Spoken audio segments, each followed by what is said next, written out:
বাংলাদেশের রাজনৈতিক ইতিহাসে বিএনপি ইসলামপন্থীদেরকে সাথে নিয়ে রাজনীতি করেছে, অন্যদিকে আওয়ামী লীগ বাম এবং সেকুলারদেরকে তাদের সাথে ভিড়িয়েছে এবং সেভাবেই রাজনীতি করেছে। এখন যে প্রেক্ষাপট তৈরি হয়েছে তাতে বিএনপি ভবিষ্যতে ইসলামপন্থীদের বিরুদ্ধে অবস্থান নেবে কিনা সে বিষয়টা সম্পর্কে আজকে আলাপ করব। কিন্তু তার আগে জামায়াত ইসলামীর আমির ডক্টর শফিকুর রহমান যে বললেন বাংলাদেশে একমাত্র দুইটা পরীক্ষিত শক্তি রয়েছে যারা দেশপ্রেমিক, তার মধ্যে এক নম্বর হচ্ছে জামায়াত শিবির এবং অন্যটা হচ্ছে সেনাবাহিনী। এই কথাটা বলার যৌক্তিকতা কি এবং আদৌ জামায়াত শিবিরকে সাপোর্ট করেন তারাও এই বক্তব্যকে কোনোভাবে জায়েজ করতে পারেন কিনা বা এর এগেইনস্টে কি দাঁড়ায়? এটা যদি আমরা ঐতিহাসিকভাবে কানেক্ট করতে চাই সেক্ষেত্রে এই কথাটা কিছুটা সত্যতা মেলে যে পাকিস্তানের অখণ্ডতা রাখার জন্য জামায়াত ইসলামী যেইভাবে দাঁড়িয়েছিল রুখে, সেই ক্ষেত্রে পাকিস্তানের দেশপ্রেমিক জামায়াত ইসলামকে বলাই যায়। এখন হচ্ছে জামাতের যে আলাপটা থাকে যে পাকিস্তানের পক্ষে দাঁড়ানোর কারণ ছিল ভারতের সহযোগিতায় বা ভারতের করজ রাজ্যে ভবিষ্যতে পরিণত হওয়ার ভয়ে জামায়াত ইসলামী পাকিস্তানের অন্যায় অত্যাচারের বিপক্ষে কথা বলেছে।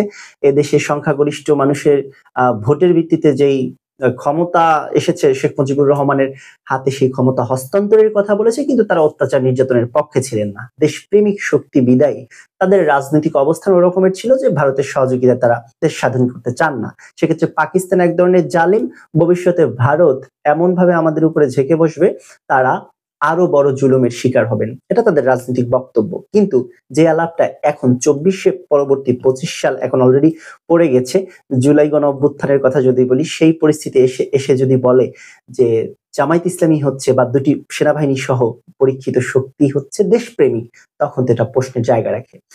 এটা রুহুল কবির রিজভী অত্যন্ত চমৎকার ভাবে প্রোটেস্ট করেছেন, আমি সেই জায়গাটা বলবো। কিন্তু এর বক্তব্যের মানে কি এই বাংলাদেশে অন্য কেউ দেশপ্রেমিক নাই? এই কথা কেউ বলতে পারে? এটা কোনোভাবে গ্রহণযোগ্য? বাকি সমস্ত দলগুলোকে বাদ দিয়ে, ইন্ডিভিজুয়াল ব্যক্তিকে বাদ দিয়ে একমাত্র জামায়াত ইসলামী, এটা কিভাবে বললেন? এই জায়গাটা জামায়াত ইসলামীর যারা নেতাকর্মী আছেন ওনারা কোনোভাবে আসলে করতে পারে কিনা ডিফেন্স, যে এটা ওনার বলার কারণ কি, এটা ওনারা করুক, আমি ছেড়েই দিলাম।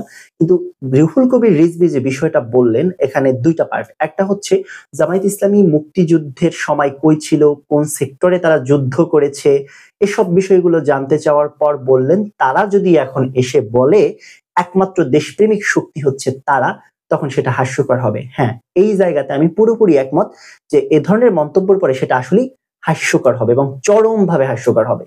এই ক্ষেত্রে আগের যে আলাপটি রুহুল কবির রিজভী আনলেন যে ওনারা কত নম্বর সেক্টরে যুদ্ধ করেছে, এই মুক্তিযুদ্ধের চেতনা, মুক্তিযুদ্ধের কথা আমরা করেছি, আমাদের